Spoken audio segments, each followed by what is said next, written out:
Hello everybody, hope you're doing well and welcome back to another video. I am so excited for this video and this journey and this special book. Today is currently the 16th and this actually comes out on the 18th, but before I've seen books already out in the shops before their actual publication day, and I was just getting a bit stressed that I wasn't going to be able to get it on publication day. So I thought I'd just go out, because I was out today anyway, and just look in Waterstones to see if they had it.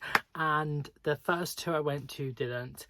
And I asked them and they said that they was meant to have free at Piccadilly. So I went onto Piccadilly and I picked up this exquisite book. I cannot wait. This is my most anticipated release and read of the whole year, and it is the one and only One Love by Cain. If you've seen any of my recent end of year content videos, the Madonna of Bolton by Cain was my favorite book of 2023. I absolutely adored it. It's such a special place in my heart, and I've also read Becoming Ted the previous year, and that was on my top 10 of the year as well. I just love his characters and his stories and just the relatability, and I just love his books. So I knew I needed to get this, and I'm so excited. So this is going to be a reading vlog of this book. Let me just quickly tell you the blurb. So 2002, Danny arrives at Manchester University determined not to hide from the world any longer.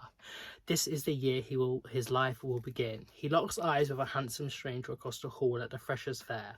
It starts with a wink, and soon Danny and Guy are best friends. 2022. Now, both single for the first time in years, Danny and Guy return to the confetti-covered streets of the gay village for Manchester Pride. After years of shared adventures and lost dreams, Danny finally plans to share the secret he has been keeping for 2 decades. He has always been in love with Guy. Could this weekend be the end of a 20-year friendship or the start of something new and even more beautiful? Question mark. So yeah, that is the blurb. I'm gonna literally start this tonight because I need this story in my brain. I'm so excited. Prologue. 2002. With Guy at his side, Danny walked along Princess Street until he arrived at the bottom of Canal Street. Manchester's gay village. I get that. They paused in front of a pub called the New Union. Outside of a huddle of men in faded jeans and lumberjack shirts were dancing to Jerry Halliway's version of It's Raining Men. Cigarettes dangling from their mouths and pint glasses sloshing beer onto the cobbles, while a pyrotechnically drunk drag queen in a synthetic blue wig was attempting to pole dance on a lamppost. So this is it, Danny said to Guy, his eyes fixed on the scene ahead. This is the gay village. I'm so excited. If you can't tell, I'm so excited. So yes, stay tuned for an update on this book. I'm 10 pages in. I look disgusting, I know, I'm sorry. And I'm already getting used to it. Look, you can see my eye is it's glaring over. Yeah, I'm already getting emotional, and it's not sad per se. I don't know why. It's not even emotional. I don't know. I think there's just something that he does in his books that just impacts me, and yeah, I'm just here for it. I think I'm gonna cry at this book. Well, I'm just literally about to. If I keep blinking, a tear will probably come. But anyway, I can't believe I have this in my hand. I took the dust jacket off because I don't read with dust jackets on. Anyway, update soon. Probably when I'm crying. Page 13.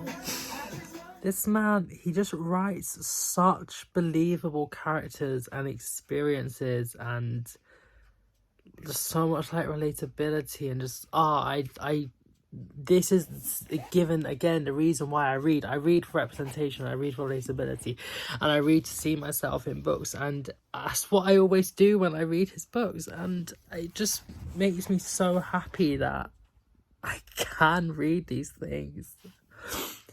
And yeah, just like different experiences that, like, you know, and even sometimes things are explicit, but you just know what they're trying to say. And yeah, I look so disgusted. Oh my gosh, my heart is already like getting splintered and cracked, and I don't know if I can take this. Anyway, I am now on to page 104. And what I just wanted to quickly say, in case it goes out of my brain, is that so it is like dual time frame, like I said, but in 2022 it's literally just like, it's like slow pace, like it's just like that day. I think it's still on Friday, and then I'm guessing it's other days during the Pride weekend. But when it's gone back to 2002, it's sort of going along like the year, and like it's not like short. It's do you know what I mean? Like, I'm up to 2003 now, and I've already flipped through, and it goes, I think it probably chronicles their life up until 2022. But just like snippets.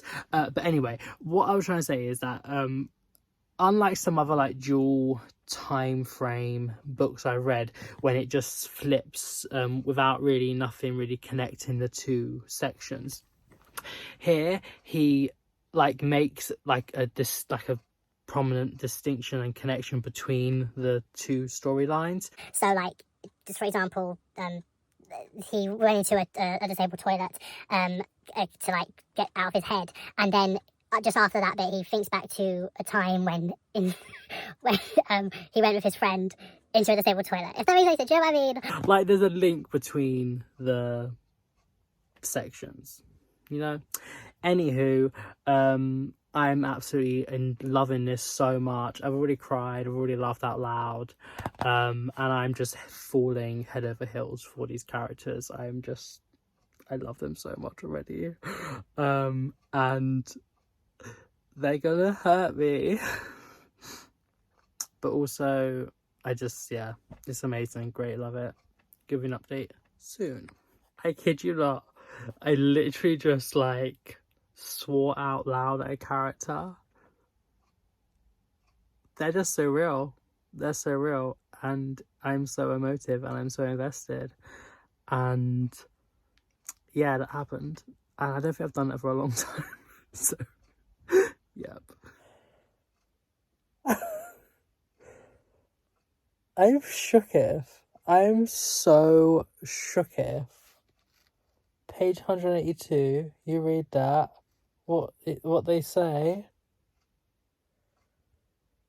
How rude! Oh my gosh.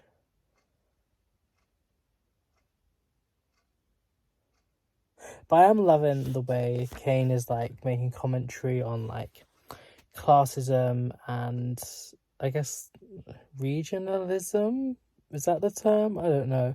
But like the north-south divide, sort of like viewing people from the north and those have accents and like that sort of thing, like worse or lesser than, and like in a more bad light.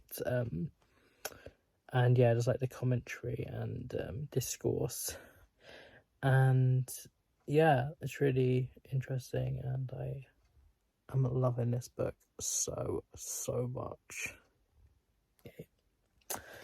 Oh, what time is it? It's like 3 a.m.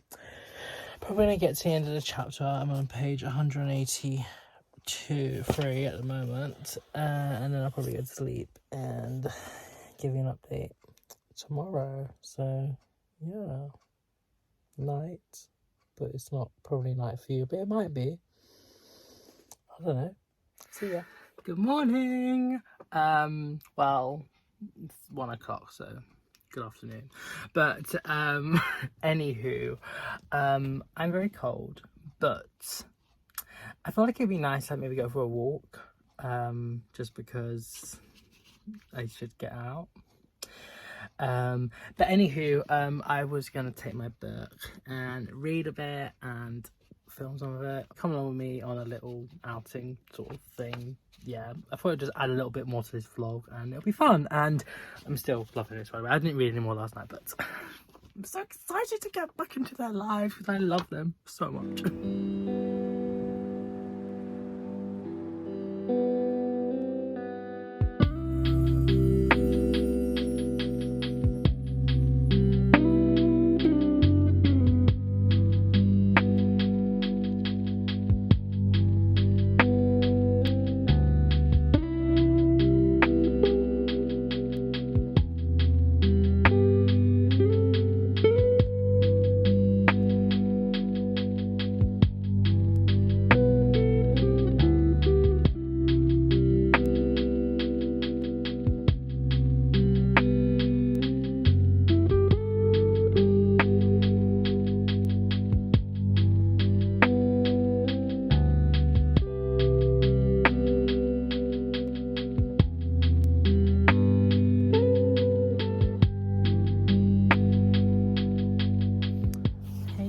So I've read about 3 chapters, which is about, what was Little Robin? I don't know, 12 pages? I can't remember. I'm so cold at the moment. So I'm just gonna go home and read more when I get home. Because, yeah, I'm not really enjoying it. Well, I'm enjoying it, but like I can't like get in the moment because I'm just thinking about my cold feet and my cold like fingers and stuff. So yeah, but I'm still really loving this. What I just thought I would quickly say about how in here there's a bit that happened a bit earlier, how Guy and Danny are in London, and like there's a new friend, Guy, Spencer, and like Guy and Spencer are sort of like straight acting in a way, like they can pass as straight. And they was just talking about this like how Guy feels it's like difficult because he has to constantly come out to people because they just assume he's straight, and then Spencer said how like it must be easier for Danny because he is more like feminine in a way and like a bit more obviously gay, do you know what I mean? Like so, and it's just about like how like, oh, that's probably like easier for you, but like he's just thinking like, well, obviously it wasn't easy for me. A group of people just came and got embarrassed. But anyway, what I was saying, that him growing up in Barrow, I want to say upon Furness, or that might be wrong, but anyway, in Cumbria, in like the north of England, and like this small town, and like being like evidently queer was not easy in the slightest. So it's just sort of this like discourse on like how some people think it's like easier for people, easier for like more masked people, and obviously someone's queer identity should never be like misjudged and like represented or sort of like misunderstood in a sense. And how like queer people, like obviously we share things, but there's also like differences. And yeah, do you know what I mean? Do you know what I'm trying to say? What he's trying to say? I don't know, but just like the multiple like ways of someone experiencing like a growing up queer and the problems with it and stuff. I don't know, I'm not really thinking my thoughts right at the moment because someone was just coming and I had to walk. But anyway, I'll think about my thoughts later, and bye.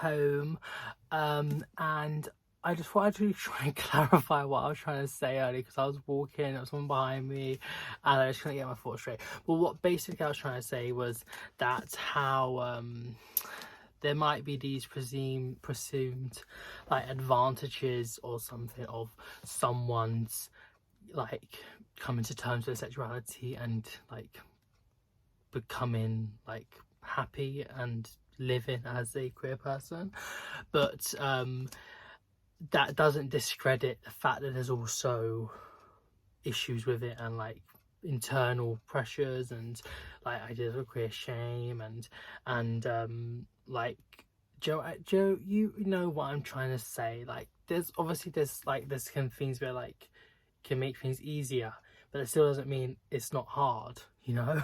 So yeah, anywho, I'm gonna start reading a bit more of this now because I'm home, and be updating you after. So I love this so much. It's so good, it's so good.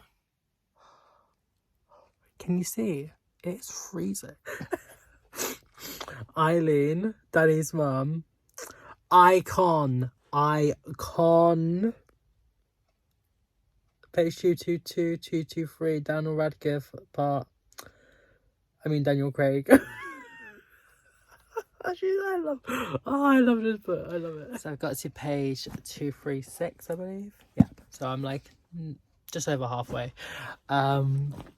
Still loving it. What also I think is really good in here is how he's sort of like addressing like men's like body image and the issues that come with it, and also like within the gay community, and how it's like very difficult and like a big thing. Yeah, I think he's handling it really, really well, and showing how like through years of like thinking you're not as like attractive or like worthy and things, and then when you're in a situation where this is like being reinforced in a way, you sort of feel like, oh, maybe it's just the best I can get, and obviously it's not, and it's a bad attitude, but it's an attitude people have, and it's, yeah, you know, like it's very real, and yeah, I love this. Anyway, I'm gonna go down and make some dinner and watch a women's football game because it's on and I want to, and I will probably do some reading later. So yep, the update after.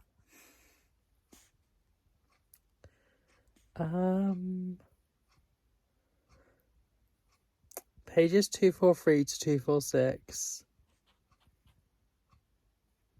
I don't know what to say. I really don't know what to say.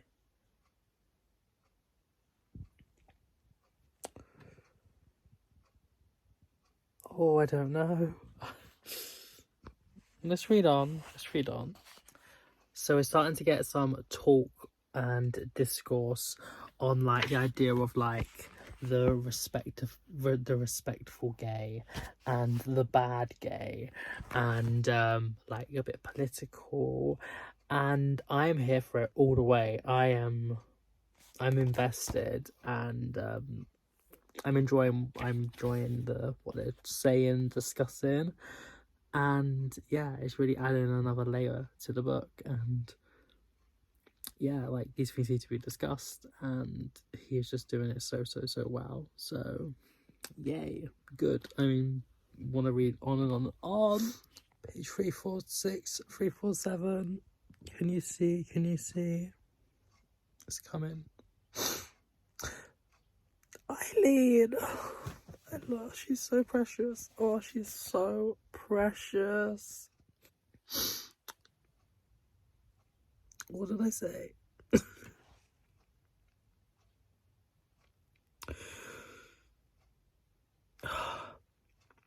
I'm just gonna read a bit because it's just so precious and I just love it. So, but whenever there was a gay themed program or TV or any stories in the media that portrayed gay men in anything like a positive light, Eileen made sure he experienced them.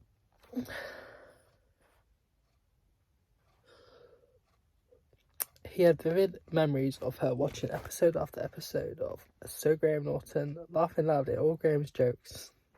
As soon as George Michael was dragged out of the closet, she raced into town to buy his entire back catalogue, manufacturing a love of his music that until then had been entirely absent. And when Priscilla, Queen of the Desert was released, she'd whisked them off both to the cinema, claiming afterwards they've enjoyed the film so much she wanted to return for a second viewing.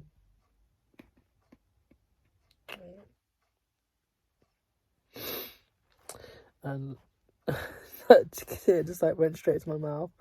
I want her to think all her sacrifices and hard work were worth it. I love her so much. I'm such an ugly crier. Anyway,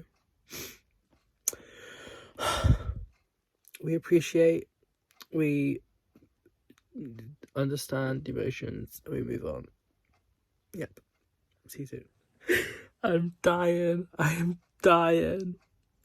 Perhaps the worst of all, he currently had no way of listening to his music, as he invested in a complex audiovisual system that was operated by a virtual assistant called Alexa. But she didn't understand his voice, so he'd given up and put her back in the box. I'm not coming this far in life to be accent shamed by an Alexa. Oh, I love this man so much. He does it all. All the emotions all the time. I'm pretty sure the only other book I've read that has had like a mention of the pandemic was Beautiful World, Where Are You? But I might be wrong. But anyway, in here there is talk of the pandemic, because obviously it goes up until like 2020 and 2021 and obviously 2022 when the modern day is set. And I'm really enjoying it. Like, I think it's embedded very well, and the impact of it and how it made people feel and the changes and all that sort of stuff, I think is yeah, it's really, really good. And this is just, I love this book so much. All the emotions. I'm on page 402, so I've got about 50 pages left. And I don't want it to end. I really don't want it to end. I just want to stay with these characters forever. But at the same time, I can't stop myself from turning the page. Like, I'm just, like, it does it automatically. So, yeah. I literally went from, like, crying. I literally just, like, wiped my tears. And then I'm, like, laughing straight away. Oh, God. This man... I just love his books so much. I love them so much. I have like 20 pages left, but I just had to just stop for a bit because I'm literally just like sobbing. Oh gosh, this really is hit me so hard. I'm just like, I'm gonna stop because I'm just the most hideous crier ever and just cry my eyes out. Oh, I thought I wanted a little relaxation before finishing the book. So I'm going to put a mask on, have a bath, relax, bathe, enjoy. And then see how the ending happens, see how it rounds up, see if I'm going to cry again. Let's see. I finished.